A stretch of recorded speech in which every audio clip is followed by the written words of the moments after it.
আসসালামু আলাইকুম, কি অবস্থা সবার? আশা করি অনেক ভালো আছো। চলো আজকে আমরা নতুন একটা চ্যাপ্টার শুরু করব। তোমাদের কেমিস্ট্রি বিষয়ের ২ নাম্বার চ্যাপ্টার, যেটা হচ্ছে গুণগত রসায়ন। কেমন? তো চলো আমরা চ্যাপ্টারটা আজকে শুরু করি। ওকে, নার্সিং অ্যাডমিশন টেস্ট ২০২৫-২৬-এর ফার্স্ট পেপারের চ্যাপ্টার 2 শুরু হতে যাচ্ছে। কোয়ালিটেটিভ কেমিস্ট্রি লেকচার 1 এটা। হ্যাঁ, ওকে, ওখানে 2 দেওয়া আছে, লেকচার 1 প্রথম লেকচার এটা। কেমন? ওকে, টপিক কী কী পড়বো এটা একটু খেয়াল করি। টপিক হইতেছে পরমাণুর মডেল ও প্রাথমিক ধারণা। পরমাণু আমরা প্রথমে 3 নম্বর অধ্যায় দিয়ে শুরু করছিলাম না? ওখানে দেখছি যে এই পরমাণুগুলো যে আবিষ্কার হয়েছে এটা তো আর একদিনে হয় নাই, অসংখ্য বিজ্ঞানীর অসংখ্য দিনের পরিশ্রমের ফলে আমাদের এই বর্তমানের পিরিয়ডিক টেবিল আবিষ্কার হয়েছে। তো এই পিরিয়ডিক টেবিলের আবিষ্কারের অনেক আগে ছিল তোমাদের এই সকল, দেখা যাচ্ছে যে বিজ্ঞানীদের অবদান, যারা কি করছে তোমাদের পরমাণুগুলো আবিষ্কার করে গেছে। কেমন? ওকে, এখন আসো, এখানে কোয়ান্টাম সংখ্যা নিয়ে আলোচনা হবে, পরমাণু ও পরমাণুর মূল কণিকা সমূহ নিয়ে আলোচনা হবে। প্রথমে এটা নিয়ে আলোচনা হবে, তারপরে আবার আলোচনা করব পারমাণবিক সংখ্যা, ভর সংখ্যা, আইসোটোপ, আইসোটোন, আইসোবার, এগুলো কি। কারণ নার্সিং অ্যাডমিশন টেস্ট এই অধ্যায় থেকে এই জিনিসগুলো বেশি আসে। আচ্ছা, প্রথমে একটা জিনিস বলে রাখি, আজকের ক্লাসে আমরা মূল মূল টপিকগুলো পড়ব, তারপরে নার্সিং অ্যাডমিশন টেস্টে যে কোশ্চেনগুলো এসেছে সেগুলো পড়ব, তারপরে যেই কোশ্চেনগুলো বইয়ের শেষে এমসিকিউ আকারে দেওয়া আছে সেই কোশ্চেনগুলো আমরা ক্লাসেই সলভ করবো ইনশাল্লাহ। কেমন? ওকে, একবারই প্যাকেট পুরা, এই অধ্যায়টাকে পুরা প্যাকেট করে ছেড়ে দিব। কেমন?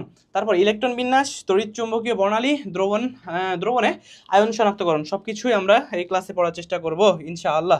ওকে, আসো প্রথমে যেটা আছে সেটা দিয়ে শুরু। ওকে, আসো শুরু করি। মূল কণিকা, মূল কণিকা বলতে এখানে বোঝানো হচ্ছে একটা পরমাণু। কেমন? এখন একটা পরমাণুর মধ্যে কয়েক ধরনের কণিকা থাকে, কিছু স্থায়ী, কিছু অস্থায়ী, এবং কিছু হচ্ছে কম্পোজিট কণিকা বা যৌগিক কণিকা। কম্পোজিট কণিকা কি? হিলিয়াম নিউক্লিয়াস বা আলফা কণা যাকে বলে। ঠিক আছে, তো আলফা কণা, ডিউটেরন কণা, এগুলো তোমার কম্পোজিট কণা। আলফা কণা, ডিউটেরন কণা, এগুলোকে বলে কম্পোজিট কণা, কারণ এগুলো হইতেছে তোমার একটা কি, যৌগিক। ওকে, আর স্থায়ী মূল কণিকা, তোমার পরমাণু যদি হতে হয় সেখানে এই 3টা জিনিস থাকবেই, মাস্ট, 100%। ঠিক আছে, কি কি থাকবে? ইলেকট্রন, প্রোটন এবং নিউট্রন। ইলেকট্রন, প্রোটন এবং নিউট্রন। আমরা কি জানি পরমাণু, এটা ধরো যদি একটা ধরি পরমাণু নিউক্লিয়াস, তাহলে এই পরমাণুর যে নিউক্লিয়াস, এই পরমাণুর নিউক্লিয়াস থাকে কি, থাকে প্রোটন আর নিউট্রন। আর এই যে কক্ষপথ আছে, এই কক্ষপথে থাকে ইলেকট্রন, ইলেকট্রনগুলো কক্ষপথে ঘুরতে থাকে। কেমন? আচ্ছা, এই সম্পর্কে আজকে বিস্তারিত আলোচনা হবে। তাহলে মূল কণিকা, এগুলো ছাড়া কি একটা পরমাণু সম্পূর্ণ হবে না? তাহলে পরমাণুতে কি থাকবে? ইলেকট্রন, প্রোটন এবং নিউট্রন। কেমন? এখানে ইলেকট্রন কি চার্জ বিশিষ্ট? নেগেটিভ চার্জ বিশিষ্ট। প্রোটন পজিটিভ এবং নিউট্রন কোনো চার্জ নাই। একটা পরমাণুতে, আদর্শ একটা পরমাণুতে যতটা ইলেকট্রন থাকে ততটি প্রোটন থাকে, যতটি ইলেকট্রন থাকে ততটি প্রোটন থাকে। কেন? কারণ ইলেকট্রন নেগেটিভ চার্জ বিশিষ্ট এবং প্রোটন পজিটিভ চার্জ বিশিষ্ট। এই পজিটিভ এবং নেগেটিভ -1.6 ইন্টু 10⁻⁻1.6 ইন্টু 10⁻⁻19 কুলম্ব, এটা হইতেছে তোমার ইলেকট্রনের চার্জ। আর +1.6 ইন্টু 10⁻⁻19 কুলম্ব, এটা কিসের চার্জ? প্রোটনের চার্জ। তো দুইটা চার্জ যখন সমান হয় এবং বিপরীত হয় তখন দুইটা ব্যালেন্স হয়, বুঝছো? অর্থাৎ পরমাণুটা ব্যালেন্সে থাকে। এর জন্যই পরমাণুতে ইলেকট্রন এবং প্রোটন এবং নিউট্রন রয়েছে, এবং নিউট্রনের কোনো চার্জ নাই, নিউট্রনের কোনো চার্জ নাই। আচ্ছা, আসো দেখি অস্থায়ী মূল কণিকা, neutrino, anti neutrino, positron, meson. ঠিক আছে, এই ধরনের অস্থায়ী মূল কণিকাগুলো তোমার কি পরমাণুতে বিদ্যমান। এখন এই অস্থায়ী এবং কম্পোজিট কণিকা, এগুলো কাজ কি? এগুলোর কাজ হচ্ছে কি, যখন একটা তেজস্ক্রিয় রশ্মি ছড়ায় না, এই রশ্মিগুলো ছড়ায়, বুঝতে পারছো? ধরো ইউরেনিয়াম থেকে তেজস্ক্রিয় রশ্মি ছড়াবে, তো এই জিনিসগুলো বা এই অস্থায়ী কণাগুলো বা এই যে তোমার কম্পোজিট কণাগুলো, সেগুলো গুরুত্বপূর্ণ ভূমিকা পালন করে। কেমন? ওকে, আসা শুরু করি। তারপরে পরমাণু। পরমাণু হলো কোনো মৌলিক পদার্থের ক্ষুদ্রতম কণা যা রাসায়নিক বিক্রিয়ায় সরাসরি অংশগ্রহণ করে। একটা মৌলিক পদার্থের সবচেয়ে যে ক্ষুদ্রতম কণা, সেটাই হইতেছে আমাদের পরমাণু। অনেকগুলো পরমাণু যুক্ত হয়ে তৈরি করে অণু।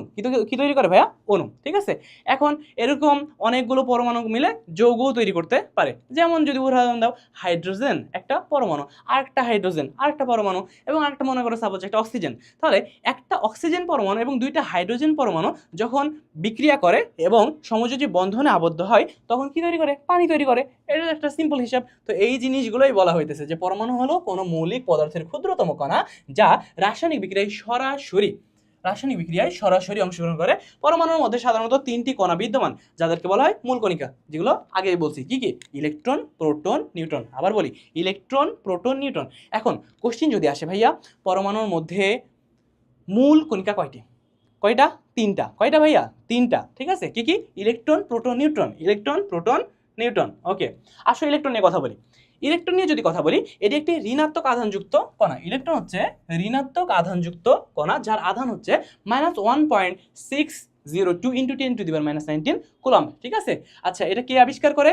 J Thomson. খুবই গুরুত্বপূর্ণ, খুবই গুরুত্বপূর্ণ। কে আবিষ্কার করে? ইলেকট্রন কে আবিষ্কার করে? Sir J Thomson. ইলেকট্রন আবিষ্কার করে জে থমসন। ঠিক আছে, আচ্ছা, ওকে। তারপরে আসি প্রোটন। ইলেকট্রন আবিষ্কার করে জে থমসন ক্যাথোড রশ্মির মাধ্যমে, ক্যাথোড রশ্মি পরীক্ষার মাধ্যমে। একটু পরে আমরা সেটা সম্পর্কে বিস্তারিত আলোচনা করছি। ক্যাথোড রশ্মি এখানে লেখা নাই, একটু পরে আমরা আলোচনা করবো ইনশাল্লাহ। আচ্ছা, আসো প্রোটন সম্পর্কে। এটি একটি ধনাত্মক আধানযুক্ত কণা। এটি একটি ধনাত্মক আধানযুক্ত কণা। এটা কেন ধনাত্মক? কারণ এটা ঋণাত্মক। এটা কেন ঋণাত্মক? কারণ এটা ধনাত্মক। দুইটা ধনাত্মক ঋণাত্মক বিপরীত কেন? কারণ ব্যালেন্স থাকতে হবে পরমাণুকে। কেমন? ওকে, তাহলে ধনাত্মক আধানযুক্ত কণা যার আধান প্লাস, এটা মাইনাস ছিল না, উপরে কি ছিল ভাইয়া? মাইনাস। এখানে হবে তাহলে প্লাস 1.602 × 10⁻⁻19 কুলম্ব। কেমন? এটা হচ্ছে প্রোটন। দেখো, সমান প্লাস মাইনাস যদি আমরা আড়ালে রেখে দেখি, তাহলে এটার মান সমান। ঠিক আছে, এটার যে মান, এটার মান সমান, কিন্তু এটা পজিটিভ, এটা নেগেটিভ, এটা নেগেটিভ, এটা পজিটিভ। কেমন? ওকে, প্রোটন সবসময় পজিটিভ। মনে রাখবা, পিতে প্রোটন, পিতে পজিটিভ, ইতে ইলেকট্রন, আর এটা নেগেটিভ। ঠিক আছে, ইলেকট্রন নেগেটিভ আর প্রোটন পজিটিভ। আচ্ছা, তাহলে এটা গেল। এটা আবিষ্কার করে রাদারফোর্ড। কে আবিষ্কার করে? রাদারফোর্ড। রাদারফোর্ড আবিষ্কার করে কি ভাইয়া? প্রোটন। শুধু তিনি প্রোটনই আবিষ্কার করে না, নিউক্লিয়াস, পরমাণুর যে নিউক্লিয়াস আছে, তিনি নিউক্লিয়াসটা আবিষ্কার করে। আজকের ভিডিওতে আমরা কি করব? ক্লাসে আমরা ডিটেলস পড়বো কিভাবে তিনি আবিষ্কার করে। তারপরে আসো নিউট্রন। এটি একটি আধান নিরপেক্ষ কণা। কেন আধান নিরপেক্ষ? এটা বলেছি, কারণ ওইটা পজিটিভ নেগেটিভ মিলে অলরেডি ব্যালেন্স করে ফেলেছে। ঠিক আছে, অর্থাৎ এর কোনো আধান নেই। এর ভর প্রোটনের ভরের প্রায় সমান, ভর সমান কিন্তু আধান নেই। ওকে, এবং এটা আবিষ্কার করে চ্যাডউইক, বিজ্ঞানী চ্যাডউইক নিউটন আবিষ্কার করে। বিজ্ঞানী চ্যাডউইক নিউটন আবিষ্কার করে। আচ্ছা, পারমাণবিক সংখ্যা আছে না? আসো পারমাণবিক সংখ্যাটা নিয়ে একটু কথা বলি। পারমাণবিক সংখ্যা, তারপরে পারমাণবিক ভর, এগুলো না। আচ্ছা, আসো এখানে আলোচনা করি। সাপোজ মনে করো একটা অক্সিজেন পরমাণু, কেমন?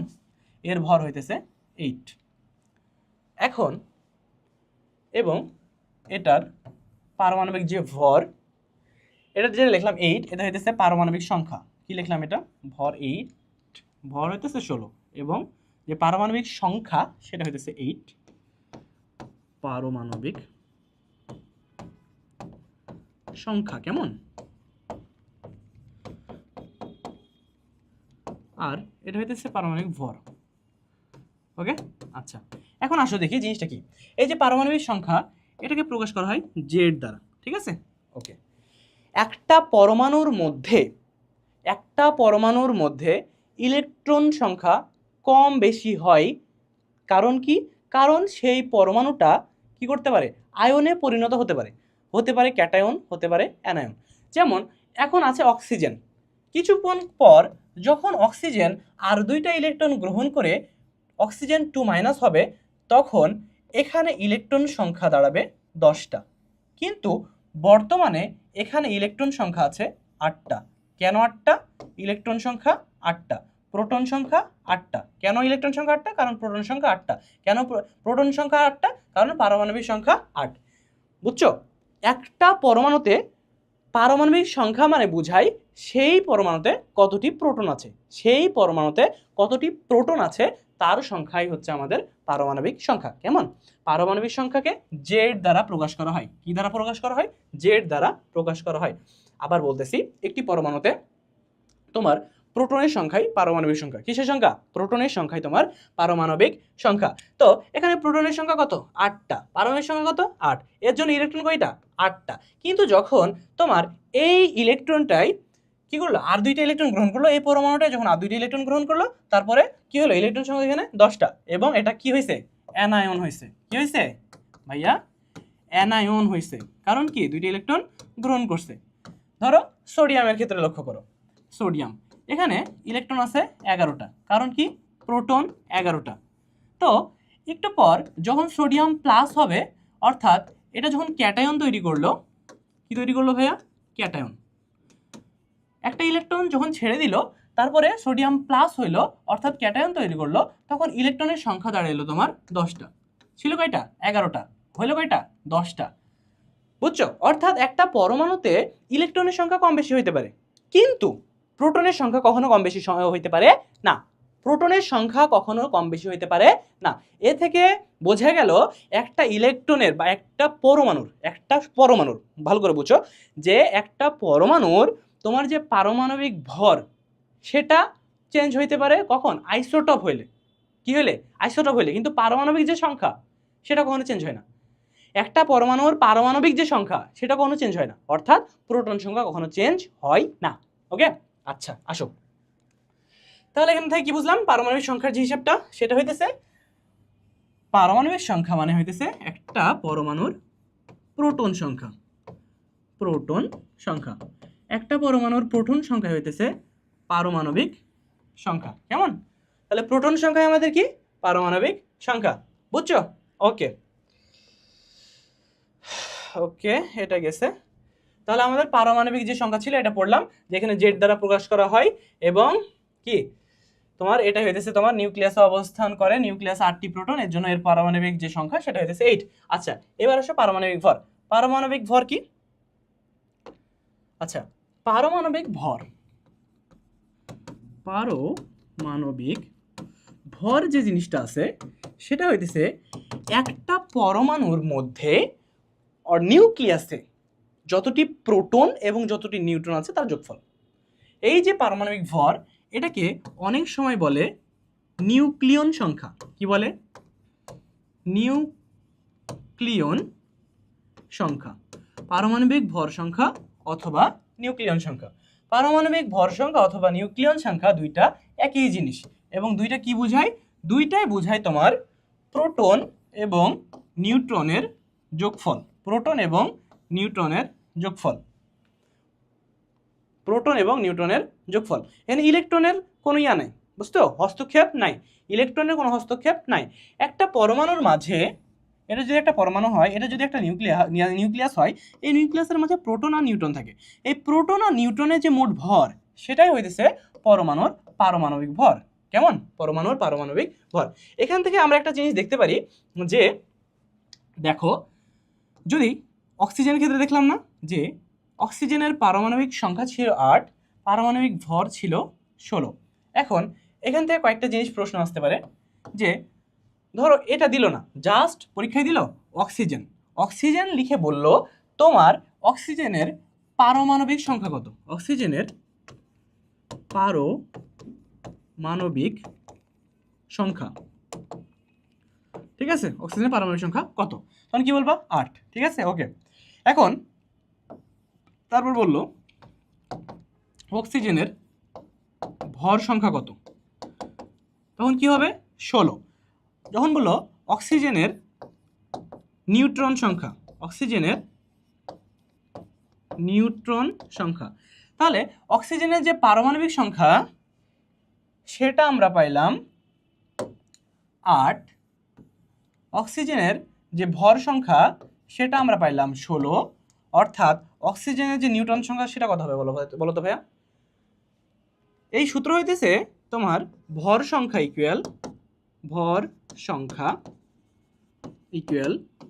প্রোটন সংখ্যা প্লাস নিউট্রন। ঠিক আছে, প্রোটন প্লাস নিউট্রন। এখন তাহলে নিউট্রন ইকুয়াল কি হবে? নিউট্রন ইকুয়াল হইতেছে ভর সংখ্যা মাইনাস প্রোটন সংখ্যা, অর্থাৎ তোমার হইতেছে 16 মাইনাস 8 ইকুয়াল 8 বা 8। ঠিক আছে, অর্থাৎ তোমার নিউটন সংখ্যা হইতেছে 8। ঠিক আছে, এটা এক ধরনের কোশ্চেন। এখন আসতে পারে অক্সিজেন এটা ধাতু না অধাতু? এটা অধাতু, কারণ কি? অক্সিজেন ইলেকট্রন গ্রহণ করে। অক্সিজেন কি করে? ইলেকট্রন গ্রহণ করে। এটা গ্যাসীয় অবস্থায় থাকে এবং অক্সিজেন ইলেকট্রন গ্রহণ করে 2 মাইনাস হয়। এখন আসতে পারে অক্সিজেন 2 মাইনাস, এখানে ইলেকট্রনের সংখ্যা কত? অ্যান্সার হবে কত? 10টা। কারণ অক্সিজেনে এমনিতে ইলেকট্রন সংখ্যা ছিল 8টা, ইলেকট্রন গ্রহণ করছে কয়টা? 2টা। হইলো কয়টা? 8 2 10। বুঝছো বিষয়টা? ওকে, আসতে পারে অক্সিজেনের তড়িৎ ঋণাত্মকতা কত? এটা হবে 3.5, কারণ ফ্লোরিনের তড়িৎ ঋণাত্মকতা 4।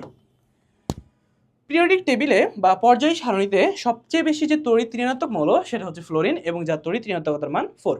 ঠিক আছে, আর তারপরেই যেটির অবস্থান সেটা হচ্ছে অক্সিজেন, এটা তড়িৎ ঋণাত্মকতার মান হচ্ছে 3.5। কেমন? ওকে, আবার কয়েকটা পরমাণু দিয়ে বলতে পারে কোনটার আকার ছোট কোনটার আকার বড়। ধরো বললো sodium plus, oxygen 2 minus, magnesium 2 plus, এই ধরনের পরমাণুগুলো দিয়ে বললো যে কোনটার আকার ছোট কোনটার আকার বড়। বা বললো যে ধরো সোডিয়াম, ম্যাগনেসিয়াম, অক্সিজেন, ফ্লোরিন, এগুলোর মধ্যে কোনটার আয়নীকরণ শক্তি বেশি, কোনটার তড়িৎ ঋণাত্মকতা বেশি, কোনটার ইলেকট্রন আসক্তি বেশি। পড়াইছি না এগুলো? ক্লিয়ার না? এগুলো পারবা তো ইনশাল্লাহ?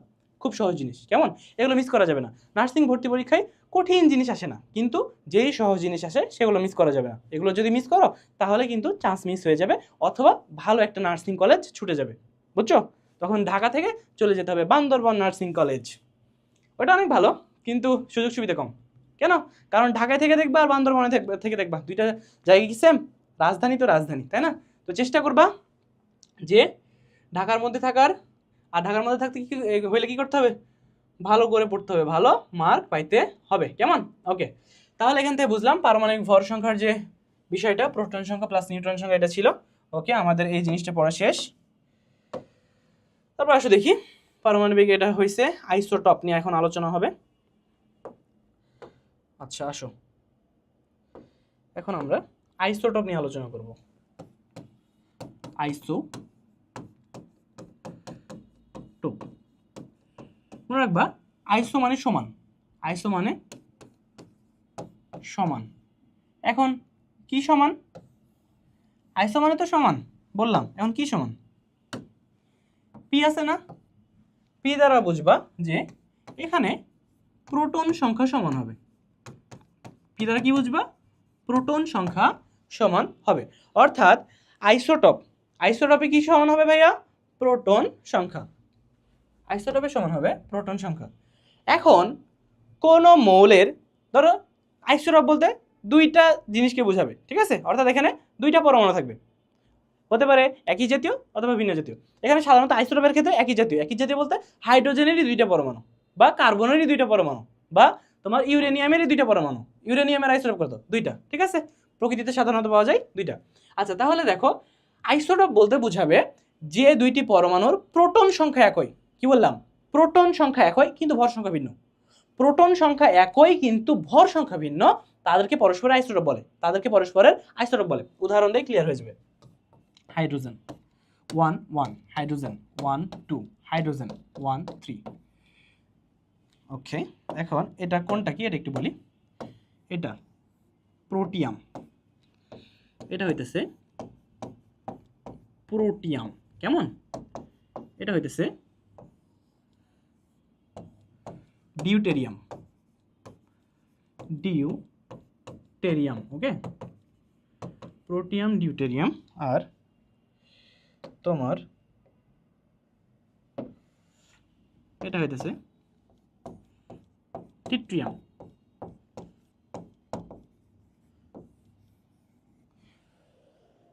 তিনটাই কিন্তু হাইড্রোজেনের আইসোটপ। তিনটাই কি? হাইড্রোজেনের আইসোটপ। কিন্তু তিনটা কি নাম একই? জিনিস কি একই? না।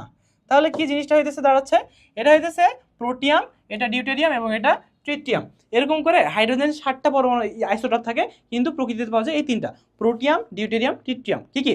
Protium, deuterium, tritium.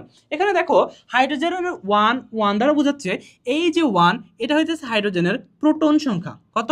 প্রোটন সংখ্যা। অর্থাৎ হাইড্রোজেনের পরমাণুর যে প্রোটন সংখ্যা সেটার মান হচ্ছে 1। অর্থাৎ পারমাণবিক সংখ্যা 1, পারমাণবিক সংখ্যা 1। এখন দেখো এই যে প্রোটন সংখ্যা বা পারমাণবিক সংখ্যা, এটা কিন্তু কোনোটার ক্ষেত্রে চেঞ্জ হয় না। এখানেও 1, এখানে 1, এখানে 1।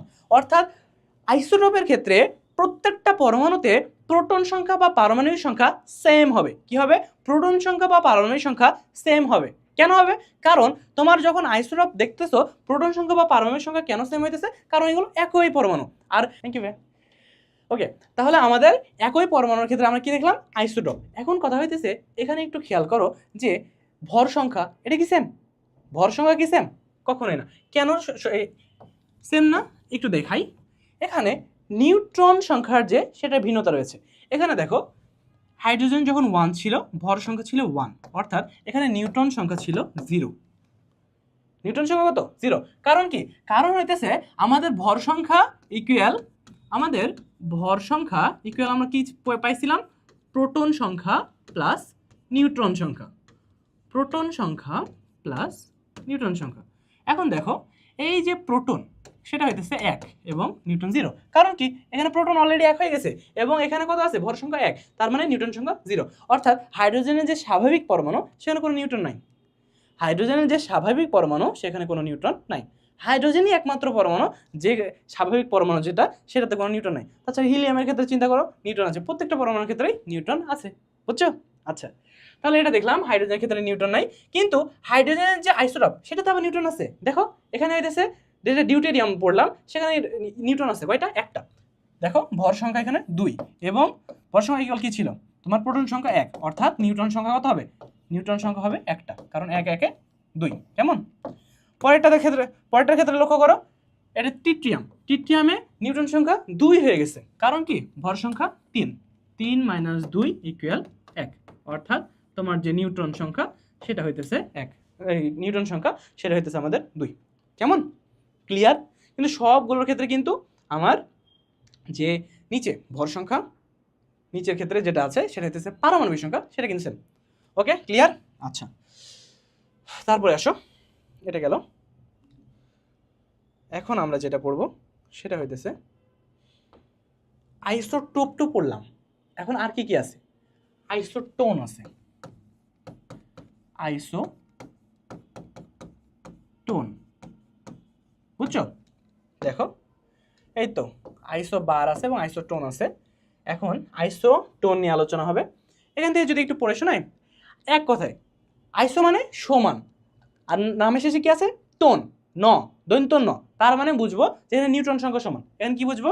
নিউট্রন সংখ্যা সমান C13 N14, তাই তো? C nitrogen 14। এই দুইটা পরমাণুর ক্ষেত্রে দেখো আইসোটোন নিয়ে আরেকটু ডিটেইলস আলোচনা করি। যে সকল পরমাণুর নিউট্রন সংখ্যা সমান তাদেরকে পরস্পরের আইসোটোন বলে। লিখে দিচ্ছি, যে সকল পরমাণুর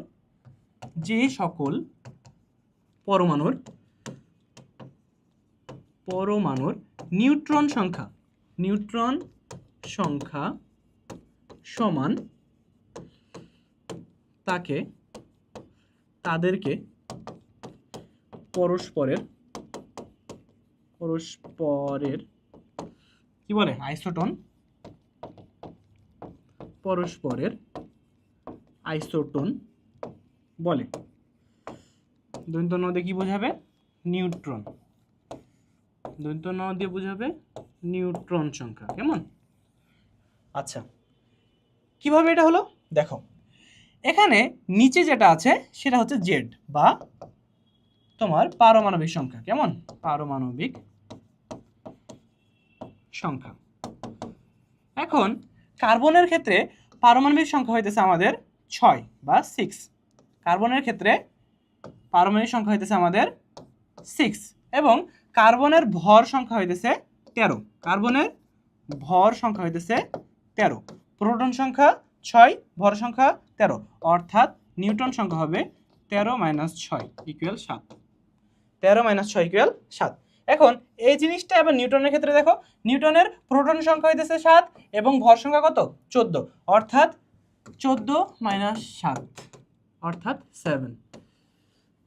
14 - 7 = 7। এটাই হইতেছে নাইট্রোজেনের ক্ষেত্রে নিউট্রন সংখ্যা। এখন এই নিউট্রন সংখ্যা কার্বনের ক্ষেত্রে, দেখো সেম। বুঝছো? এর জন্য এরা পরস্পরের আইসোটোন। ক্লিয়ার ভাই? ক্লিয়ার?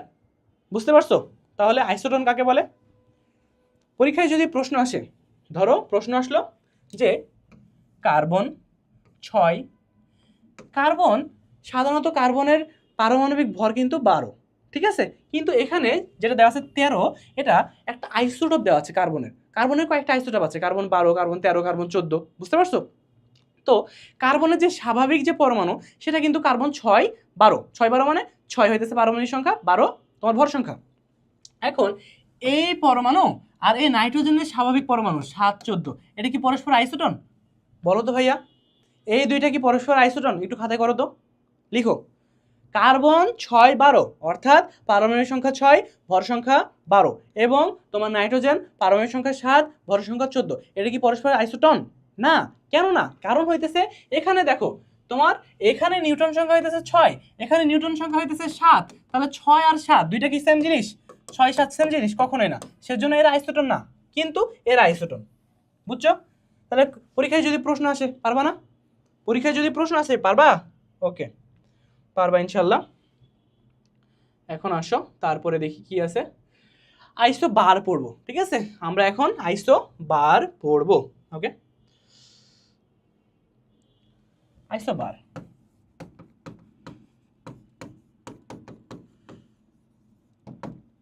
আইসো বার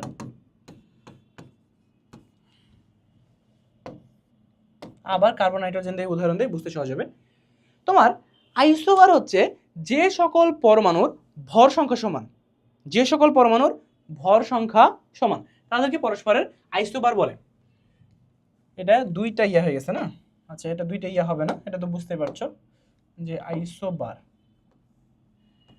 সো বার। ওকে, আচ্ছা, যে সকল পরমাণুর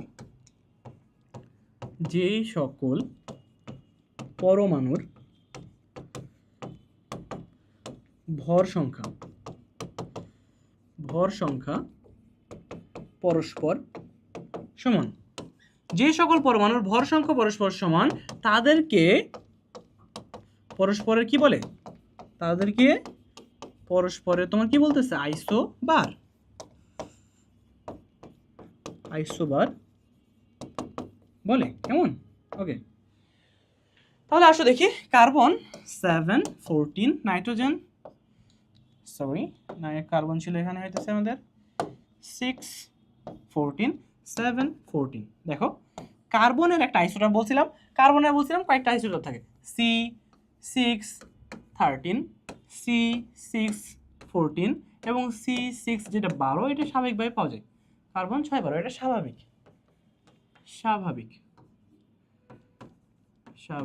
ঠিক আছে। আর এগুলো হইতেছে দেখো আইসোটোপ। কেমন? আর নাইট্রোজেনের ক্ষেত্রে দেখো 7, 14, এটা কিন্তু স্বাভাবিক। তাহলে দেখো এই যে 14, এই 14 কি ভাইয়া? ভর সংখ্যা। এই 14 কি? ভর সংখ্যা।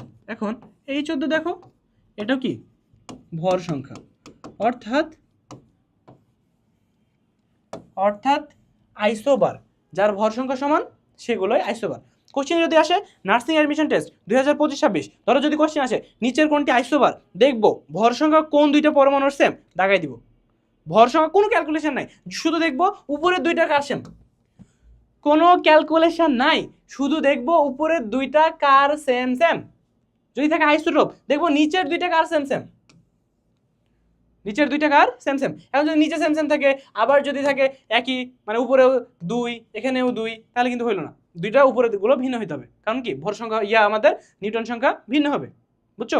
ভর সংখ্যা ভিন্ন হবে, কিন্তু এখানে কিন্তু ভর সংখ্যা সমান। আইসোবারের ক্ষেত্রে ভর সংখ্যা সমান। আর যদি আইসোটোন দেখি নিউটন সংখ্যা সমান, বাদ দিব দুইটা পরমাণুর থেকে, কি করব? বাদ দিয়ে দেখবো নিউটন সংখ্যা কোনটা হচ্ছে, বুঝছো? এটাই ছিল তোমাদের এখানে, আর কিছু নাই এখানে, এগুলোই বুঝাইছে। ওকে, তারপরে আসো এখন পরমাণুর মডেল ও প্রাথমিক ধারণা। কেমন? প্রথমে আসি ডেমোক্রিটাসের কথায়। গত ক্লাসে পড়ছিলাম না? কি পড়ছিলাম? তোমার গত ক্লাসে অনেকগুলো বিজ্ঞানীর নাম পড়ছি। বিজ্ঞানী নিউল্যান্ড, বিজ্ঞানী মেন্ডেলিভ, তারপরে পড়ছিলাম বোর, তারপরে পড়ছিলাম হইতেছে কি পড়ছিলাম? বিজ্ঞানী মেন্ডেলিভ, বিজ্ঞানী বোর, এগুলো পড়ছিলাম, ঠিক আছে। তো দেখো বিজ্ঞানী যে ডোবেরেনার ছিলেন তিনি দিছিলেন কি? ত্রয়ী সূত্র। বিজ্ঞানী যে তোমার নিউল্যান্ড ছিলেন, তিনি দিয়েছিলেন অষ্টক সূত্র। তারপরে আধুনিক পর্যায় সারণীর যে জনক কে, মেন্ডেলিফ। আর বর্তমান পর্যায় সারণীর যে জনক সেটা কি, আধুনিক পর্যায় সারণীর যে জনক সেটা হইতেছে বোর। আধুনিক পর্যায় সারণীর জনক হইতেছে বোর। আর যে তখনকার পর্যায় সারণী, এমনি পর্যায় সারণীর যে জনক সেটাকে মেন্ডেলিফ। বুঝছো? এখন দেখবো আমরা ডেমোক্রিটাস, জন ডাল্টন এবং জে থমসন এরা কি করে। ডেমোক্রিটাস পরমাণুকে অ্যাটম বলেন এবং অবিভাজ্য বলেন, অর্থাৎ পরমাণুকে আর কোনো ভাগে ভাগ করা যাবে না, এটা তার মতবাদ ছিল। তিনি ধারণা করেন যে পরমাণু এমন একটা জিনিস যাকে আর ভাঙা যায় না, অর্থাৎ কোনো একটা মৌলিক পদার্থের ক্ষুদ্রতম কণাই হচ্ছে পরমাণু। কোনো একটা মৌলিক পদার্থের ক্ষুদ্রতম কণাই পরমাণু, একে আর ভাঙা যায় না। বুঝছো? এটা ডেমোক্রিটাসের মত ছিল। তাহলে এখান থেকে প্রশ্ন আসলে কি দিবা, যে ডেমোক্রিটাস কি মতবাদ দেন? তিনি হইতেছে অ্যাটমিক বা অবিভাজ্য কণা, পরমাণু হচ্ছে অবিভাজ্য কণা, এই মতবাদ দেন। আচ্ছা, তারপর আসে জন ডাল্টন, তিনি বলে পরমাণুবাদের কথা। এই মতবাদটা কেমন, যে অসংখ্য ক্ষুদ্র ক্ষুদ্র পরমাণু মিলেই কি তৈরি করে, তোমার যৌগ তৈরি করে, এবং তোমার এই মহাবিশ্বে পরমাণুর বা কোনো পদার্থের ধ্বংস বা সৃষ্টি করা যায় না। কোনো পরমাণু সৃষ্টি বা ধ্বংস করা যায় না, বা কোনো পদার্থের ধ্বংস বা সৃষ্টি করা যায় না, শুধু একটা এক রূপ থেকে আর এক রূপে পরিবর্তিত হয়। বুঝছো বিষয়টা? আচ্ছা, এটা বলে জন ডাল্টন। এখন জে থমসন, যিনি ইলেকট্রন আবিষ্কার করে ক্যাথোড রশ্মি, যিনি ইলেকট্রন আবিষ্কার করে ক্যাথোড রশ্মি পরীক্ষার মাধ্যমে, জে থমসন যিনি ইলেকট্রন আবিষ্কার করে ক্যাথোড রশ্মি পরীক্ষার মাধ্যমে। আচ্ছা, এখানে একটা কথা বলি, ডেমোক্রিটাসের যে ধারণা, ডেমোক্রিটাসের ধারণা কি ছিল, পরমাণু অবিভাজ্য। এটা কি আসলে অবিভাজ্য না? কারণ কি, পরমাণুকে ভাঙলে আমরা এখন ইলেকট্রন, প্রোটন, নিউট্রন এগুলো পাইতেছি। ঠিক আছে, পরমাণুকে ভাঙলে আমরা কি পাইতেছি, ইলেকট্রন, প্রোটন, নিউট্রন, এগুলো মূল কণিকা। আবার আছে কি অস্থায়ী কণিকা, আবার আছে কি তোমার কম্পোজিট কণিকা। কম্পোজিট কণিকার মধ্যে আলফা কণা, ডিউটেরিয়াম। ঠিক আছে।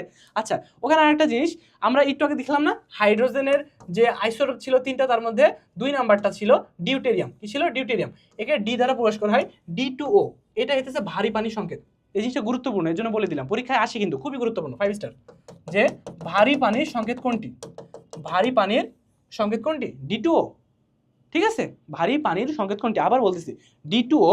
এটা কি দ্বারা তৈরি, ডিউটেরিয়াম আছে না, হাইড্রোজেনের যে 2 নাম্বার আইসোটোপ ডিউটেরিয়াম, প্রথমটা প্রোটিয়াম, দ্বিতীয়টা ডিউটেরিয়াম, তৃতীয়টা ট্রিটিয়াম। ঠিক আছে, তো এই যে ডিউটেরিয়াম যেটা ছিল D2O, এটাই হইতেছে ভারী পানির সংকেত। আচ্ছা, জে থমসন, আচ্ছা এখানে আসলাম, তাহলে ডেমোক্রিটাসের কিছু সীমাবদ্ধতা ছিল। ঠিক আছে, সীমাবদ্ধতা কি, যে তিনি বলেন অবিভাজ্য, কিন্তু পরমাণুকে ভাগ করা যায়। জন ডাল্টন পরমাণু মতবাদ দেন, যেটা বর্তমান ক্ষেত্রেও দেখা যায় যে আসলেই সত্য, তবে তারও কিছু হালকা সীমাবদ্ধ ছিল। জে থমসন কি করে, ইলেকট্রন আবিষ্কার করে কি দ্বারা, ক্যাথোড রাশি পরীক্ষার মাধ্যমে। এখন জে থমসন কিছু মডেল দেন, কিসমিস মডেল, পরমাণু মডেল, প্লাম পুডিং মডেল। আচ্ছা, এই 3টা মডেল একই জিনিস। কেমন মানে, তিনি এগুলোর সাথে তুলনা করেন, পুডিং খাইছো, পুডিং, ওই তো দুধ দিয়ে আমাদের মারা কি তো সুন্দর করে হইতেছে যে পায়েস, পুডিং এগুলো তৈরি করে না। ঠিক আছে, তো এই পুডিং কি করে জানো, পুডিংয়ের উপরে অনেক সময় কি করে, কিসমিস দেয়। তো একটা পুডিংয়ের উপরে মাঝে মাঝে কিসমিস ছড়ানো থাকে না, এটা একটা গেল, এটা কিন্তু শেষ। আসো 2 নাম্বারটায়, জিনিসটা কি তা পরে বলতেছি। তরমুজ মডেল, তরমুজ মডেল হইতেছে একটা পুরা তরমুজ, পুরা মনে করো এটা একটা তরমুজ, তরমুজের মধ্যে এরকম ছোট ছোট বিচি থাকে না, দানা, বীজ বা বিচি, বা হইতেছে যে কি বলবা, যাই বলো না কেন। তো এই যে তরমুজের মধ্যে ছোট ছোট যে বীজ থাকে, ছোট ছোট বীজ থাকে, তো বীজগুলো ছড়ায় ছিটায় থাকতেছে না, কিসের মতো, পুডিংয়ে যেমনভাবে কিসমিসগুলো ছড়ায় ছড়ায় থাকতেছিল। আচ্ছা, তারপর আসো কিসমিস মডেল, কিসমিস মডেলও একই জিনিস বোঝাচ্ছে, অর্থাৎ ছড়ায় ছিটায় থাকা একটা জিনিসের মধ্যে। তো তিনি এটা দ্বারা এটা প্রমাণ করতে যান যে পরমাণুর মধ্যে ইলেকট্রনগুলো বিভিন্ন জায়গায় ছড়ায় ছিটায় থাকে, পরমাণুর মধ্যে ইলেকট্রনগুলো বিভিন্ন জায়গায় ছড়ায় ছিটায় থাকে এবং ঘুরতে থাকে। বুঝতে পারছো? এটাই জে থমসনের প্লাম পুডিং মতবাদ, এটাই জে থমসনের তরমুজ মডেল মতবাদ, এটাই জে থমসনের কিসমিস মতবাদ। এখন কথা হইতেছে, তরমুজ মতবাদ কে দেন, জে থমসন। প্লাম পুডিং মতবাদ কে দেন, জে থমসন। কিসমিস মডেল কে দেন, জে থমসন। এবং জে থমসন কি আবিষ্কার করে, ইলেকট্রন আবিষ্কার করে। ইলেকট্রন কি আবিষ্কার করে, জে থমসন। ইলেকট্রন কিসের মাধ্যমে আবিষ্কার হয়, ক্যাথোড রাশি পরীক্ষা। ক্যাথোড রাশি পরীক্ষা কে করে, জে থমসন। জে থমসন কি পরীক্ষা করে, ক্যাথোড রাশি পরীক্ষা। বুঝছো? এই ধরনের কোশ্চেনগুলো একই জিনিস, শুধু একটু ঘুরে আসতেছে। ওকে, ডান। তারপরে আমাদের আসবে রাদারফোর্ডের সোলার মডেল, তারপরে শেষে আসে বোর মডেল। এই দুইটা জিনিস আমরা বিস্তারিত পড়ব। এখন কেন বলা হইতেছে রাদারফোর্ডের সোলার মডেল বা নিউক্লিয়ার মডেল? কারণ রাদারফোর্ড বলেন এটা একটা নিউক্লিয়াস, এর একটা কক্ষপথ, এর একটা আরেকটা কক্ষপথ। এই যে কক্ষপথগুলো আছে, কক্ষপথগুলোতে ইলেকট্রন ঘুরতে থাকে, এভাবে এভাবে ঘুরতে থাকে, ঠিক আছে? এখন তিনি এই জিনিসটাকে সৌরজগতের সাথে তুলনা করে। কিসের সাথে? সৌরজগৎ। কারণ কি? সৌরজগতের মাঝে থাকে সূর্যকে কেন্দ্র করে তোমার বিভিন্ন যে গ্রহগুলো আছে সেগুলো ঘুরতে থাকে। ধরো ইউরেনাস, নেপচুন, প্লুটো, পৃথিবী, মঙ্গল, বুধ, শনি, ঠিক আছে, বৃহস্পতি, যত গ্রহগুলো আছে সবগুলো সূর্যকে কেন্দ্র করে সান মানে সূর্যকে কেন্দ্র করে ঘুরতে আছে। তেমনিভাবে তিনি দেখেন এই যে পরমাণুর যে নিউক্লিয়াস তাকে কেন্দ্র করে ইলেকট্রনগুলো ঘুরতে আছে, তো তিনি সৌরজগতের সাথে তুলনা করেন। এজন্য এই যে তিনি মডেল প্রস্তাব করেন তাকে বলা হয় সৌরজগৎ মডেল, ঠিক আছে?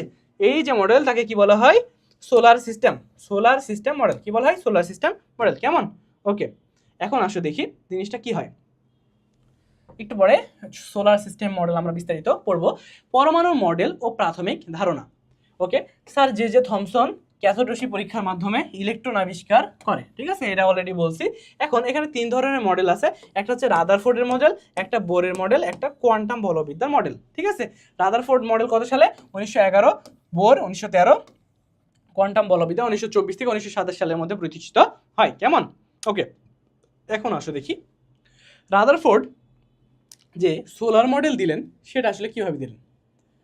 রাদারফোর্ড একটা পরীক্ষা করেন যার মাধ্যমে তিনি দেখেন পরমাণুর যে মাঝখান আছে, অর্থাৎ পরমাণুর যে নিউক্লিয়াস আছে সেখানে প্রোটন এবং নিউট্রন অবস্থিত। কিভাবে এই পরীক্ষাটা করেন? এই পরীক্ষাটাই হইতেছে আমাদের আলফা কণা বিচ্ছুরণ পরীক্ষা। এই পরীক্ষা কি? আলফা কণা বিচ্ছুরণ পরীক্ষা। রাদারফোর্ড তাহলে কি করেন? আলফা কণা বিচ্ছুরণ পরীক্ষা, বুঝছো? তাহলে জে থমসন কি করছিলেন? ক্যাথোড রশ্মি পরীক্ষা, ক্যাথোড রশ্মি বিচ্ছুরণ। আর এটা কি? আলফা কণা বিচ্ছুরণ পরীক্ষা। আলফা কণা কি? আলফা কণা হইতেছে হিলিয়াম দ্বিধনাত্মক হিলিয়াম নিউক্লিয়াস, এই যে জিনিসটা সেটা হইতেছে আলফা কণা। খুবই মনে রাখবো গুরুত্ব সহকারে, এটা খুবই ইম্পর্টেন্ট। আলফা কণার বৈশিষ্ট্য দেখো, আলফা কণা দ্বিধনাত্মক হিলিয়াম নিউক্লিয়াস। আলফা কণা হইতেছে দ্বিধনাত্মক হিলিয়াম নিউক্লিয়াস, এটা খুবই গুরুত্বপূর্ণ। আচ্ছা, এটাকে আলফা কণা বলা হয়। এটা কিছু বৈশিষ্ট্য আছে, এটা হইতেছে যৌগিক কণা। আলফা কণা কি? যৌগিক কণা বা কম্পোজিট কণা। প্রথমে দেখলাম না পরমাণুর যে মূল কণিকা ছিল, অস্থায়ী কণিকা ছিল এবং কম্পোজিট কণিকা ছিল, তার মধ্যে কিন্তু আলফা কণা ছিল। ওকে, আচ্ছা, যখন বড় বড় যে পরমাণুগুলো আছে ওখান থেকে যখন তেজস্ক্রিয় রশ্মি বের হয় তখন সেই হিসেবে আলফা কণা বের হয়। আলফা কণার গতি হইতেছে 1.1 × 10⁷ মিটার পার সেকেন্ড। এটা অত গুরুত্বপূর্ণ না, নার্সিং ভর্তি পরীক্ষায় জীবনে আসবে না, ঠিক আছে? এটা পড়ার দরকার নেই।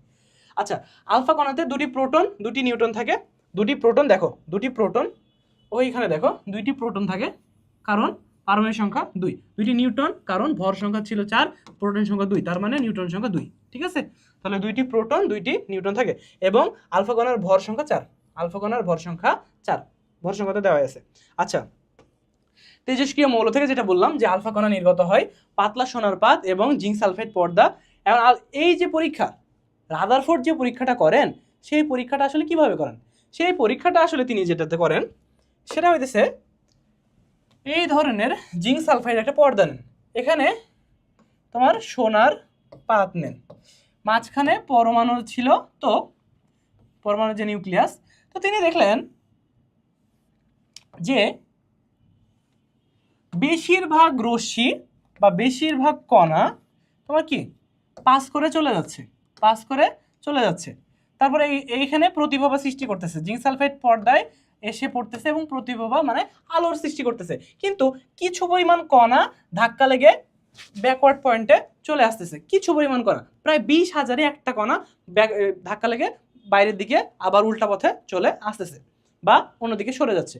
এই যে পরীক্ষা, তার মাধ্যমে তিনি ধারণা করেন অবশ্যই এর মাঝে কোনো শক্তিশালী কিছু আছে বা ভারী কিছু আছে, যার কারণে আমি যে রশিটা দিচ্ছি সেই রশিটা ব্যাক করে আসতেছে বা দিক পরিবর্তন হয়ে যাচ্ছে। কারণ কি? অন্য রশি তো ঠিকই চলে যাচ্ছে। এ থেকে তিনি ধারণা করেন পরমাণুর মাঝখানে থাকে নিউক্লিয়াস। পরমাণুর মাঝখানে থাকে নিউক্লিয়াস এবং পরমাণুর চারদিকে কি ফাঁকা, অর্থাৎ পরমাণুর চারদিকে থাকে ফাঁকা থাকে এবং মাঝখানে থাকে নিউক্লিয়াস এবং পরমাণুর যে ভর সেটা মাঝখানেই অবস্থিত। ওকে, আচ্ছা এই জিনিসটা তাহলে যিনি এই পর্দাটা যেটা ব্যবহার করেন সেটা কি জিঙ্ক সালফাইড। তারপরে তিনি কি করে এই রেগুলো দেন, তাহলে দেখো ইলেকট্রনগুলো এখানে যাচ্ছে এখানে যাচ্ছে এখানে যাচ্ছে, আলোকিত অংশ, কারণ কি যেখানে পড়তেছে সেখানে আলোকিত অংশ ছড়াচ্ছে, ঠিক আছে। আর এটা বিপরীত মুখে কিছু পরিমাণ কণা বিপরীত এখানে গেল, যাওয়ার পরে আবার ব্যাক চলে আসতেছে, অর্থাৎ বিপরীতমুখী আলফা কণা, ঠিক আছে। ওকে, তাহলে এখানে গেল এই কণাটা এদিকে চলে গেল, অর্থাৎ যাদের সাথে ধাক্কা খাইছে সেটা হইতেছে আমাদের নিউক্লিয়াস এবং যে আবরণী সেটা হইতেছে জিঙ্ক সালফাইড পর্দা। খুবই গুরুত্বপূর্ণ। ধরো নার্সিং ভর্তি পরীক্ষা যদি 25-26 আসে যে কি, যে রাদারফোর্ডের যে মডেল সোলার সিস্টেম মডেল সেখানে কোন পর্দা ব্যবহার করা হয়েছিল? Zinc sulphide. কি জিঙ্ক সালফাইড পর্দা, কি পর্দা? জিঙ্ক সালফাইড পর্দা, অনুপ্রভা সৃষ্টিকারী জিঙ্ক সালফাইড পর্দা। ওকে, এখান থেকে সিদ্ধান্ত নেওয়া হয় পরমাণুর অধিকাংশ স্থানই ফাঁকা, সিদ্ধান্ত নেওয়া হয় পরমাণুর অধিকাংশ স্থানই ফাঁকা। যেহেতু আলফা কণা দ্বিধনাত্মক চার্জযুক্ত এক্ষেত্রে বিকর্ষিত হয়, ঠিক আছে। আচ্ছা, এবং আলফা কণার গতিপথ পরিবর্তন হিসেবে দেখান যে পরমাণুর নিউক্লিয়াসে ধনাত্মক চার্জ বিশিষ্ট মৌল আছে, ধনাত্মক চার্জ বিশিষ্ট মৌলের পারমাণবিক সংখ্যার সমান, ঠিক আছে। এগুলোই বলা হচ্ছে যে পরমাণুর মধ্যে একটা ধনাত্মক চার্জ বিশিষ্ট কোন একটা কিছু আছে যার জন্য এগুলো কি আসছে ব্যাক চলে আসতেছে আমাদের আলফা কণাগুলো। ওকে, এবং এগুলোকে বিকর্ষণ করতেছে। আচ্ছা, তারপর আসো বোর পরমাণু মডেল। রাদারফোর্ড ক্লিয়ার, রাদারফোর্ড থেকে কি আবিষ্কার করে? সোলার সিস্টেম যে মডেল সেটা রাদারফোর্ড আবিষ্কার করে, ঠিক আছে। রাদারফোর্ড কি আবিষ্কার করে? প্রোটন সংখ্যা বা নিউক্লিয়াস আবিষ্কার করে, ওর মধ্যে কি থাকে? প্রোটন আর নিউট্রন সংখ্যার যোগফলই হইতেছে আমাদের কি নিউক্লিয়াস। নিউক্লিয়াসের মধ্যে প্রোটন আর নিউট্রন থাকে, আর এই দুইটা সংখ্যার যোগফলই হইতেছে ভর সংখ্যা, এই দুইটা সংখ্যার যোগফলই হইতেছে ভর সংখ্যা। ওকে, আচ্ছা এখন হচ্ছে বোরের যে পারমাণবিক মডেল সেটা, বোরের যে পারমাণবিক মডেল সেটাতে ইলেকট্রনের স্থির কক্ষপথ বা শক্তি স্তরের ধারণা, শক্তি স্তরের ধারণা দেয়। বোর কি করে? শক্তি স্তরের ধারণা দেয় যে এটা নিউক্লিয়াস হলে এটা তোমার শক্তি স্তর, এখানে ইলেকট্রন এভাবে এভাবে ঘুরবে, ঠিক আছে। তারপরে এটা আবার শক্তি স্তর, এখানে ইলেকট্রন এভাবে এভাবে ঘুরবে, ঠিক আছে। এই ধারণাগুলো বোর দেয়, বোর যে বিজ্ঞানী ছিল সেটা তিনি দেন। তারপরে ইলেকট্রনের কৌণিক ভরবেগের ধারণা, ইলেকট্রনের কৌণিক ভরবেগের ধারণা মানে mvr equal nh divided by 2 pi, এই সূত্র দ্বারা যে কৌণিক ভরবেগ নির্ণয় করা যায় এই ধারণাটা বিজ্ঞানী বোর দেন। এম মানে পরমাণুর কি ভর, ভি মানে বেগ, আর মানে ব্যাসার্ধ, এর মানে কত নম্বর শক্তি স্তর, এইচ হইতেছে প্লাঙ্কের ধ্রুবক 2 তো 2ই, আর পাই হইতেছে 3.1416, ঠিক আছে। আসো দেখি, দেখো mvr equal nh divided by 2 pi, এই সূত্রটা এম হইতেছে ইলেকট্রনের ভর, এম হইতেছে ইলেকট্রনের ভর, ভি হইতেছে ইলেকট্রনের সরলরৈখিক গতিবেগ, আর হইতেছে কক্ষপথের ব্যাসার্ধ, ঠিক আছে।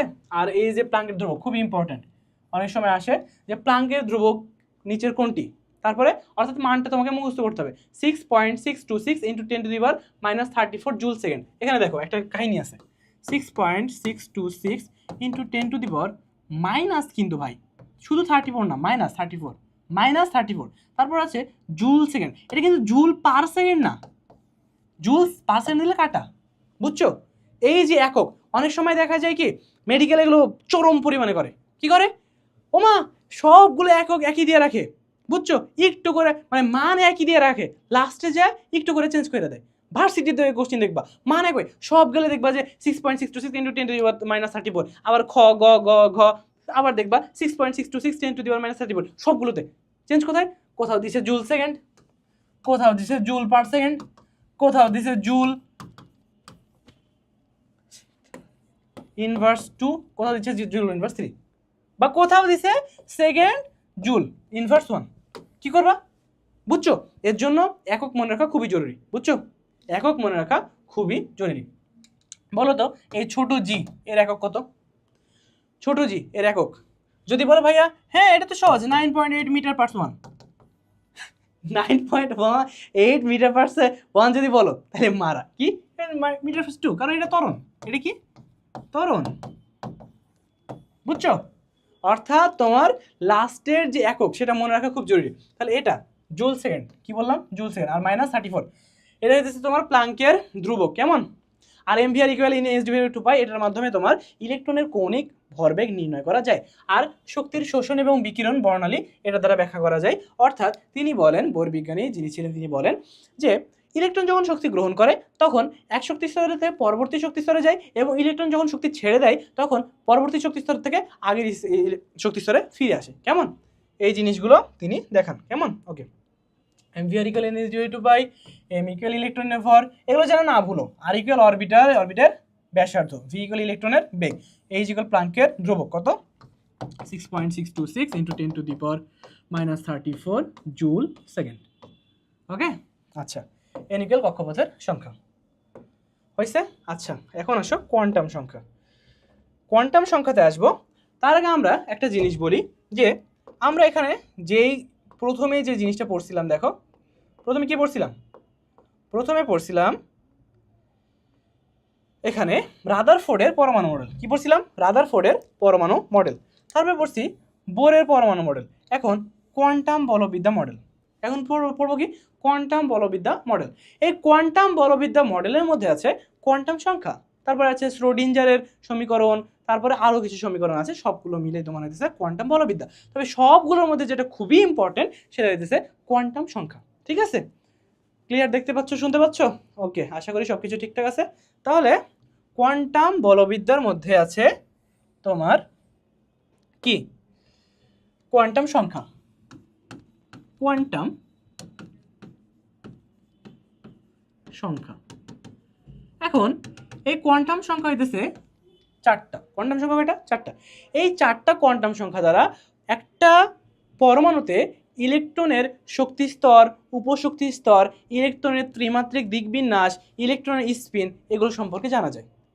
আর যে জিনিসগুলোর মাধ্যমে জানা যায় বা যে জিনিসগুলো এটার মাধ্যমে জানা যায় সেটা হইতেছে কোয়ান্টাম সংখ্যা। অর্থাৎ যার মাধ্যমে একটা পরমাণুর তোমার শক্তি স্তর, উপশক্তি স্তর, তারপরে হইতেছে যে কি অরবিটার আকার আকৃতি এবং দিকবিন্যাস সম্পর্কে জানা যায়, সেটাই হইতেছে তোমার কোয়ান্টাম সংখ্যা। কেমন? ওকে, তাহলে এই যে চারটা বললাম না, আসো দেখি এখন এগুলো কি কি। প্রথমে আসে এন। এন দ্বারা বোঝায় প্রধান শক্তি স্তর। এন দ্বারা বোঝায় প্রধান শক্তি স্তর, প্রধান শক্তি স্তরের সংখ্যা। কেমন? এল দ্বারা বোঝায় অ্যাজিমুথাল, অ্যাজিমুথাল বা উপশক্তি স্তর বোঝায়, বুঝছো?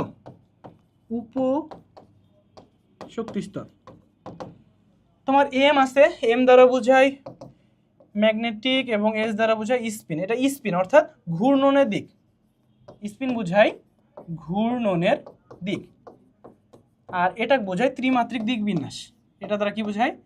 ত্রিমাত্রিক দিক বিন্যাস। কেমন? ত্রিমাত্রিক দিক বিন্যাস। ওকে, তাহলে এটা হইতেছে আমাদের এই প্রধান কোয়ান্টাম সংখ্যা। এখন এন এর মান হতে পারে 1, 2, 3, 4, অর্থাৎ কে এল এম এন।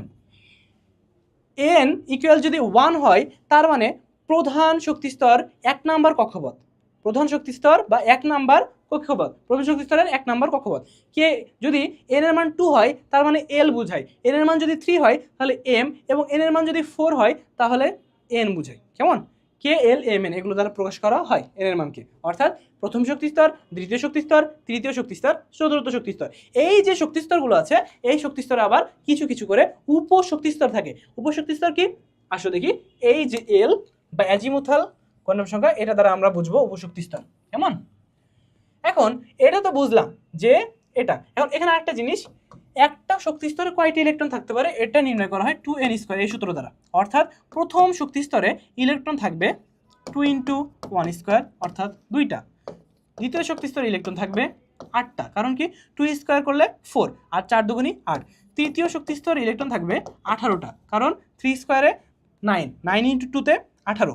চতুর্থ শক্তি স্তরে ইলেকট্রন থাকবে 32টা, কারণ যদি 4কে স্কোয়ার করি তাহলে কত? 16, আর 16 × 2 কত? 32। অর্থাৎ প্রথম শক্তি স্তরে ইলেকট্রন থাকে 2, দ্বিতীয় শক্তি স্তরে ইলেকট্রন থাকে 8, তৃতীয় শক্তি স্তরে ইলেকট্রন থাকে 18, চতুর্থ শক্তি স্তরে ইলেকট্রন থাকে 32টা। 32টা পর্যন্ত থাকতে পারে। কেমন? ওকে, এখন তারপরে আসো যে কি নিয়ে কথা বলছিলাম? এল নিয়ে না? আচ্ছা, আসো এগুলো মুছে দেই। আশা করি এগুলো বুঝতে পারছো। 2n² এই সূত্র দ্বারা আমরা কি করব, এই যে ইলেকট্রন সংখ্যা সেটা বের করবো যে কয়টা পর্যন্ত থাকতে পারে। এখন অ্যাজিমুথাল কোয়ান্টাম সংখ্যা এখানে l ইকুয়াল n-1, l এর যে মান সেটা হইতেছে n-1। কেমন, যদি n এর মান সাপোজ যদি 2 হয় তাহলে l এর মান হবে 2 - 1 অর্থাৎ 1, অর্থাৎ 0 আর 1, মানে 0 থেকে শুরু হবে। যদি 3 হয় তাহলে হবে 0 1 2 3, যদি 2 হয় 0 1 2, ঠিক আছে। অর্থাৎ 3 হইতে হলে l এর মান 3 হইতে হলে তোমার n এর মান হইতে হবে 4, n এর মান যখন 4 হবে তবেই কেবল এটা হইতে পারে 3। কারণ কি, l এর মান হিসাব করা হয় n-1 দ্বারা। কেমন, ওকে। এখন l এর মান যদি 0 হয় তাহলে এটা s উপশক্তি স্তর, l এর মান 1 হইলে p উপশক্তি স্তর, l এর মান যদি 2 হয় তাহলে d, এবং l এর মান যদি 3 হয় তাহলে f। বুঝছো? অর্থাৎ অ্যাজিমুথাল কোয়ান্টাম সংখ্যা l ইকুয়াল যদি 0 হয় তাহলে s উপশক্তি স্তর, অ্যাজিমুথাল কোয়ান্টাম সংখ্যা বা l ইকুয়াল যদি 1 হয় তাহলে p উপশক্তি স্তর, l ইকুয়াল যদি 2 হয় d উপশক্তি স্তর, এবং l ইকুয়াল যদি 3 হয় তাহলে f উপশক্তি স্তর। আশা করি এতটুকু বুঝতে পারছো। এর মধ্যে ত্রিমাত্রিক দিকবিন্যাস প্রকাশ করে যতটা সংখ্যা হবে ততটা প্লাস এবং মাইনাস 0 সহ। অর্থাৎ যদি ধরো l এর মান যদি 2 হয় তার মানে m এর মান হবে -2 -1 0 1 2। বুঝছো? -2 -1 0 1 2। ধরো 1 হয়েছে, সাপোজ l এর মান হয়েছে 2, তাহলে m এর মান হবে -2 -1 0 1 2।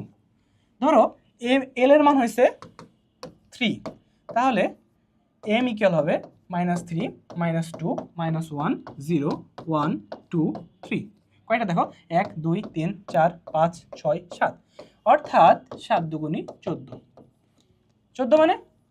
14 মানে হইতেছে এই যে শক্তি স্তর সেখানে 14টা, এই যে উপশক্তি স্তর সেখানে 14টা ইলেকট্রন থাকতে পারে, এখানে 14টা ইলেকট্রন থাকতে পারে। বুঝতে পারছো? এই যে l = 2 তার মানে কোথায়, d উপশক্তি স্তর, d উপশক্তি স্তরে 10টা ইলেকট্রন থাকতে পারে। দেখো কয়টা আছে, 5টা, 1টা 2টা 3টা 4টা 5টা, 5টা ঘর, একটা অরবিটে ইলেকট্রন থাকতে পারে আবার 2টা করে, স্পিন বিপরীতমুখী, একটা এদিকে হইলে একটা এদিকে, অর্থাৎ এখানে 2টা 2টা 2টা 2টা 2টা, অর্থাৎ 5 দুগুণী 10টা। এখানে f, এটা হইতেছে f উপশক্তি স্তর, ইলেকট্রন দেখো ঘর আছে 7টা, অর্থাৎ f যে উপশক্তি স্তর সেখানে ইলেকট্রন থাকতে পারে 14টা। ক্লিয়ার? ওকে। তাহলে আরেকবার বলো যে s ইলেকট্রন থাকতে পারে 2টা, তারপরে হইতেছে p ইলেকট্রন থাকতে পারে 6টা, d ইলেকট্রন থাকতে পারে 10টা, এবং f ইলেকট্রন থাকতে পারে 14টা। ক্লিয়ার? বলো, ক্লিয়ার হয়েছে? এগুলো হইতেছে উপশক্তি স্তর, এগুলো সব হইতেছে উপশক্তি স্তর। কেমন, সবগুলো হইতেছে এগুলো উপশক্তি স্তর। আচ্ছা, তারপরে আসো, হেডে পড়াচ্ছিলাম প্রধান কোয়ান্টাম সংখ্যা। এখানে একটা জিনিস ভুল আছে, সেটা হইতেছে এটা হবে l ইকুয়াল, ঠিক আছে, l equal n-1, l equal হবে n-1। ওকে, তাহলে প্রধান কোয়ান্টাম সংখ্যা, এটাতে প্রথমে আছে প্রধান কোয়ান্টাম সংখ্যা, এটাকে প্রকাশ করা হয় n দ্বারা, এবং এটা কিভাবে নির্ণয় করবো, 2n²। এটাই হইতেছে আমাদের প্রধান কোয়ান্টাম সংখ্যা, এটা হইতেছে 2n²। এখানে হইতেছে ইলেকট্রন ধারণ ক্ষমতা, এটা হইতেছে ইলেকট্রন ধারণ ক্ষমতা। এটা কি ভাইয়া, ইলেকট্রন ধারণ ক্ষমতা। কেমন, ওকে।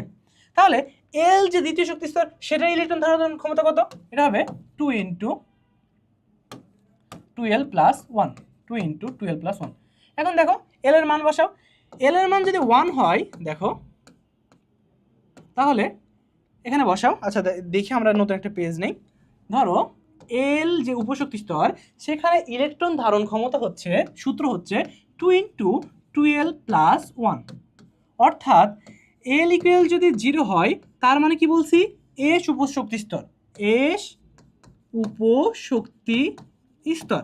এখন আমরা দেখব s উপশক্তি স্তরে ইলেকট্রন কয়টা থাকতে পারে, এই সূত্রের মাধ্যমে দেখব। তাহলে বসাও 2 × 2l, l এর মান কত s এর ক্ষেত্রে, 0, s এর মান কত, 0, কারণ l ইকুয়াল 0 হইলেই s উপশক্তি স্তর। তাহলে এখানে 0 বসাইলাম, +1, অর্থাৎ 2 × 1 = 2, 2 × 0 তার মানে 0, আর অর্থাৎ +1, তার মানে পুরাটার ক্ষেত্রে আসছে আমার 1, আর এর সাথে কি যোগ গুণ আছে 2, তার মানে 2 × 1, 2 × 1 মানে এটা, আর এটা মানে এটা।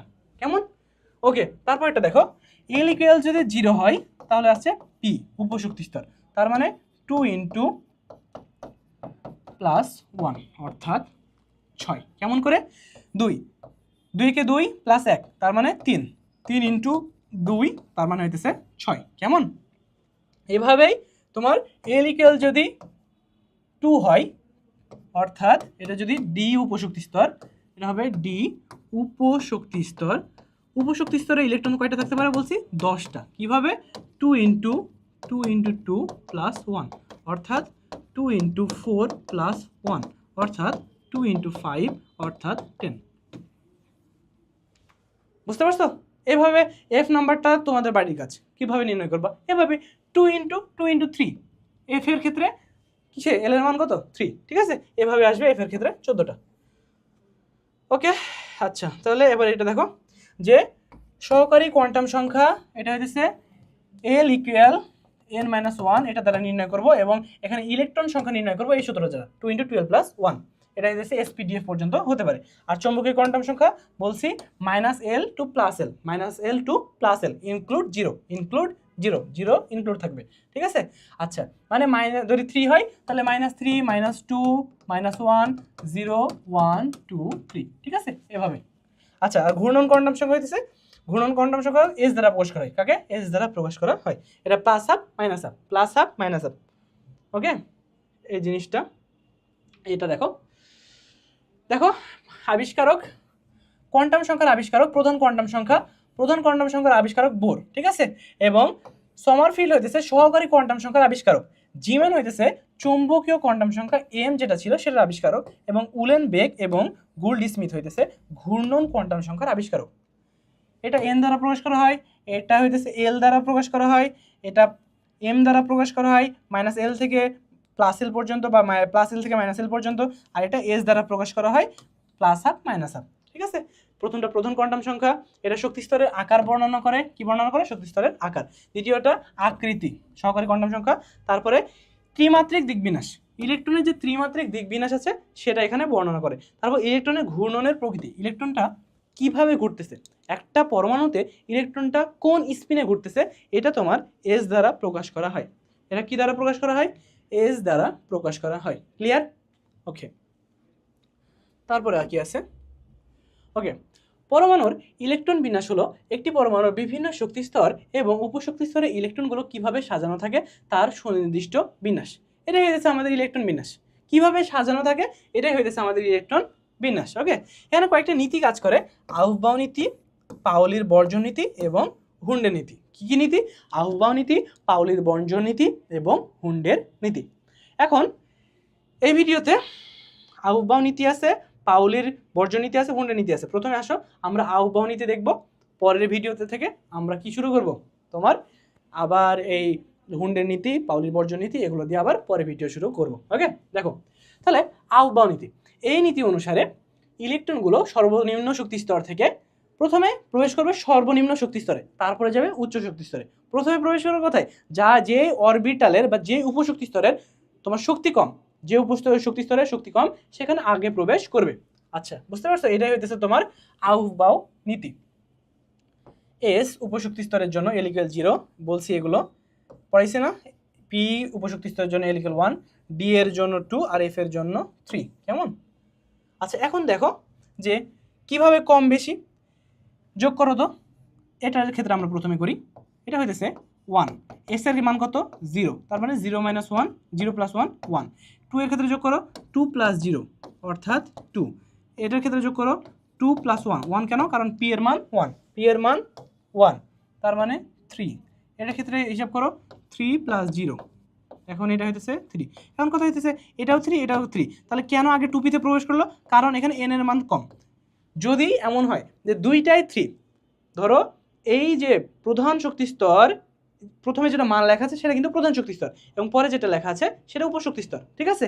তো যদি দেখো যে উপশক্তি স্তর এবং প্রধান শক্তি স্তর যোগ করে সমান হইতেছে, তাহলে যেটার কি তোমার প্রধান শক্তি স্তরের মান কম, ইলেকট্রন সেখানে আগে প্রবেশ করবে।